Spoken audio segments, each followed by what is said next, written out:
আপনি ইসরায়েলের পণ্য বয়কট করতেছেন, ওর পণ্য আমরা খাবো না কারণ ওরা আমাদের মুসলমান ভাইদেরকে মারতেছে, কিন্তু ওদের তৈরি জীবন ব্যবস্থা দিয়ে আপনার রাষ্ট্র চালাইতেছেন। আপনি এই জায়গাটাতে এসে এই কথাটা বলতে পারতেছেন না যে না, ওরা যেহেতু আমাদের মুসলমানদের উপরে হামলা করতেছে, আমাদের মুসলমান ভাইদেরকে তারা নির্মমভাবে হত্যা করতেছে, আমাদেরকে তারা দেশ ছাড়া করতেছে, আমাদেরকে তারা উদ্বাস্তু শিবিরে পাঠাইতেছে, আমাদের উপরে গণহত্যা চালাইতেছে, কাজে ওদের তৈরি পণ্য যেমন আমরা নিব না, তেমনি ওদের তৈরি কোনো জীবন ব্যবস্থাও আমরা নিব না, ওদের তৈরি অর্থনৈতিক ব্যবস্থাও আমরা নিব না, ওদের তৈরি রাজনৈতিক ব্যবস্থা নিব না, ওদের তৈরি আইন কানুন দণ্ডবিধি আমরা নিব না, আমরা টোটালি ওদেরকে বয়কট করব।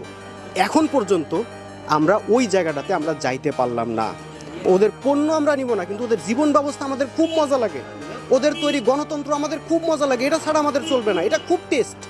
হ্যাঁ, ওদের তৈরি সুদভিত্তিক অর্থনীতি, একটা কেউ আমাদের দেশের এই লক্ষ লক্ষ কোটি কোটি আমরা মুসলমান আমরা প্রতিবাদ করতেছি, একটা কেউ আমরা বললাম না যে আমাদের এই যে সুদভিত্তিক অর্থনীতি এটা তো ওদের তৈরি অর্থনীতি, ও সেই ইহুদি খ্রিস্টানদের তৈরি অর্থনীতি, আমরা আজকে থেকে ওদের এই অর্থনীতি নিব না, সুদ বয়কট,